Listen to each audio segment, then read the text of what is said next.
Hey, listeners, welcome back to the Miracle of Modernity podcast. I'm your host, Josh, and today we're diving into a concept that's so ingrained in our lives that we rarely pause to inspect it: citizenship.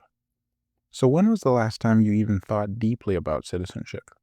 For most of us, it's just there, a hidden feature of our existence, part of the background of our lives, like the air we breathe or the ground we walk on.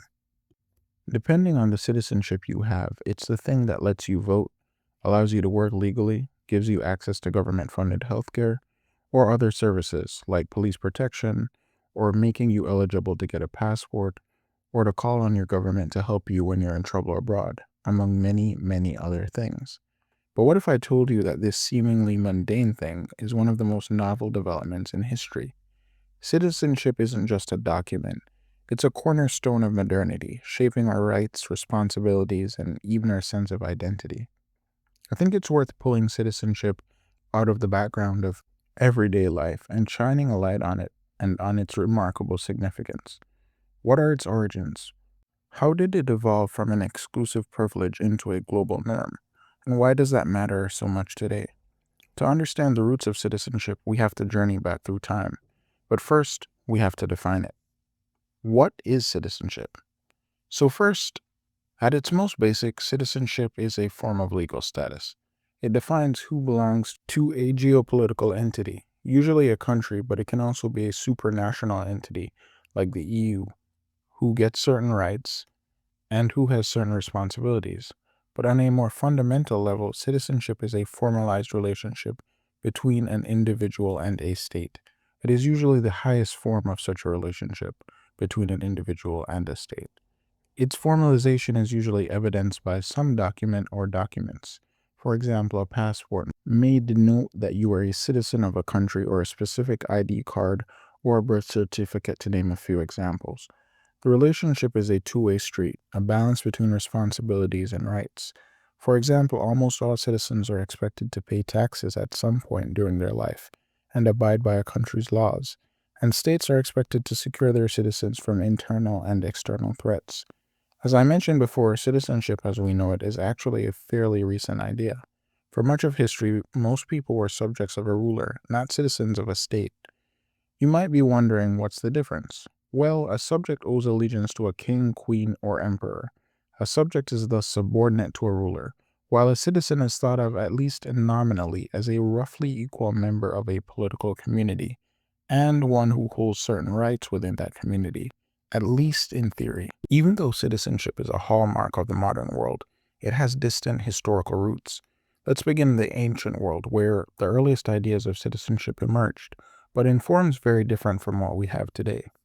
Take ancient Athens, for example. There, citizenship was a privilege reserved for free men born to Athenian parents.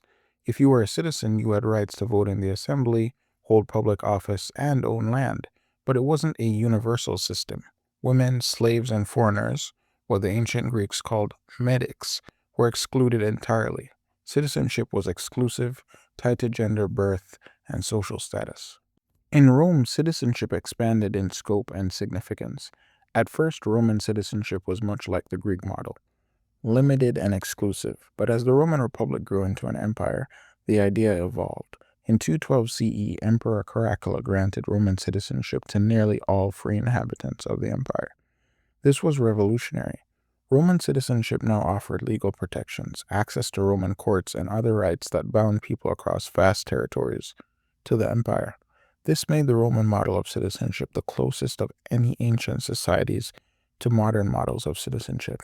But even in Rome, citizenship wasn't about participation in government for most people. Few had a voice in political decisions, and for the most of the ancient world, the concept of citizenship simply did not exist. After the fall of Rome, Europe entered the feudal age, and the idea of citizenship faded. During this time, political life was dominated by monarchies and feudal hierarchies. Most people were serfs or peasants tied to the land, owing proximate loyalty to a local lord and ultimate loyalty to a monarch. The idea of being a citizen with rights and a say in governance didn't exist for the vast majority of people anywhere. Instead, far more people were subjects than citizens. Your identity and rights, if you had any, were defined by your relationship to the ruler above you. Monarchs claimed authority through divine right, arguing that their power is granted by God, not the people. This system left little room for individual agency or participation. But beneath the surface, change was brewing. The late medieval period saw the rise of towns and cities where new kinds of political and economic life began to flourish. In places like Italy and the Low Countries, city-states emerged with systems that gave certain rights to certain residents and more of a say in governance. This was a small step toward the modern idea of citizenship, but it was still largely tied to wealth and thus more of a privilege than a right. Fast forward to the 17th and 18th centuries, when the Enlightenment began to challenge the old social and political order. Thinkers like John Locke, Jean-Jacques Rousseau, excuse my terrible French pronunciation, and Thomas Hobbes proposed revolutionary ideas about human rights, the social contract, and about what the nature of government should be. For Locke, the legitimacy of a government came from the consent of the governed. Rousseau argued that individuals are born free and equal, and that governments must reflect the general will of the people. These ideas planted the seeds for a new kind of relationship between individuals and the state, a new form of citizenship, a relationship based on rights, communal participation, and mutual obligations between states and citizens. Then came the revolutions which actualized these ideas. The American Revolution declared that all men are created equal and endowed with certain unalienable rights. The Declaration of Independence redefined the relationship between individuals and their government. For the first time, a new nation was built on the idea that its people were citizens, not subjects. The U.S. was the first country to issue naturalization certificates to prove that immigrants were citizens, and many other countries would follow in its footsteps. Although it's important to note that the expanse of citizenship was limited at the beginning, and it would take centuries for the U.S. to make it universal, still it was the start of something new, and like many new things, the fullness of its promise would take time to unfold. The French Revolution, which occurred shortly after the American one, took these ideas even further. The Declaration of the Rights of Man and of the Citizen, adopted in 1789, proclaimed that sovereignty resides in the nation, not in a monarch. This declaration didn't just grant rights to individuals, it made them active participants in shaping their government. For millions of people, this was a profound transformation. They were no longer passive subjects, but active citizens with a role in the political community. But these revolutions also raised difficult questions. Who should count as a citizen? Who gets to participate in the political community? Should it be based on class, gender, race, ethnicity, etc.? Or should it be civic-based, open in principle to any individual, requiring only that they adhere to a certain set of liberal principles? The debate remains charged in many parts of the world. The 19th and 20th centuries saw the beginnings of citizenship as we know it today. The rise of the modern nation-state turned citizenship into a cornerstone of political identity. Governments began issuing passports and other documents as evidence of an individual's citizenship. Citizenship became a two-way relationship. The state provided rights and protections, and in return, citizens owed allegiance, taxes, and sometimes military service. Wars like World War I and World War II made the stakes of citizenship clearer than ever, as nations called on their citizenries to fight, to sacrifice, and to contribute to the war effort. At the same time, the wars revealed the horrors of statelessness. Refugees stripped of their citizenship found themselves with no protections, no rights, and no place to call home. In the post-war world, citizenship expanded further. Universal suffrage became a reality in many countries, granting voting rights to women and marginalized groups. The Universal Declaration of Human Rights in 1948 proclaimed that everyone has a right to a nationality, reflecting the global recognition of citizenship as a fundamental human right. Today, there are three main types of citizenship. Jus Sanguinis, citizenship by blood or descent, usually gives citizenship on the basis of parents' citizenship. Jus Solis, or citizenship granted to those born within a country, often called birthright citizenship. And naturalization, citizenship granted via process, usually to immigrants. In a Jus Sanguinis system, like say Italy's, citizenship is primarily granted to the children of Italian citizens. In a Jus Solis system, like the US's, nearly everyone born on U.S. soil receives U.S. citizenship.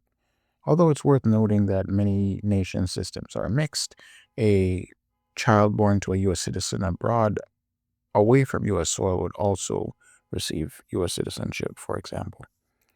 One interesting thing you will notice about the distribution of Jus Soli versus Jus Sanguinis systems, if you look on a map, is that the Jus Soli systems are mostly concentrated in the Americas, while Jus Sanguinis systems are mostly spread out across the rest of the world, though there are exceptions in both portions of the world. The prevalence of Jus Soli citizenship in the Americas stems from the region's history of colonization, mass immigration, and nation building. Countries in the Americas sought to create inclusive national identities for diverse populations, which included indigenous peoples, European settlers, enslaved Africans, and later waves of immigrants.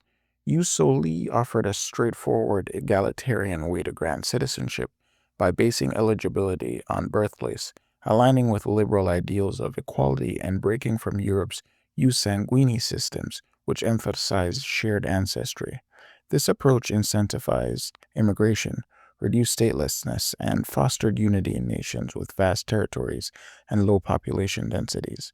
The U.S.'s 14th Amendment further solidified birthright citizenship as a model in the region, making Jus Soli a defining feature of citizenship laws in the Americas. It's tempting to view one of the types of citizenship as more modern than the other.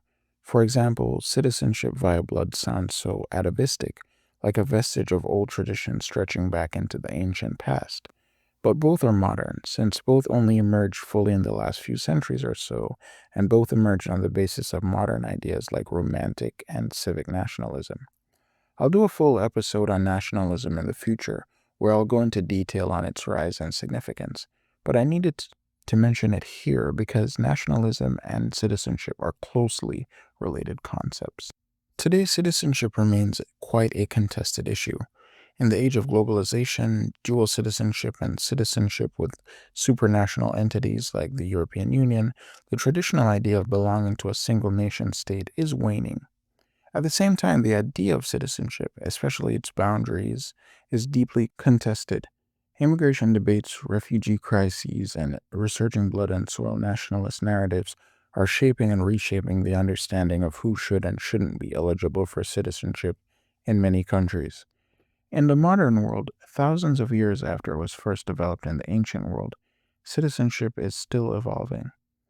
If you enjoyed today's episode, please subscribe and share with a friend. I'll be back next week with another episode of The Miracle of Modernity. Till then, take care.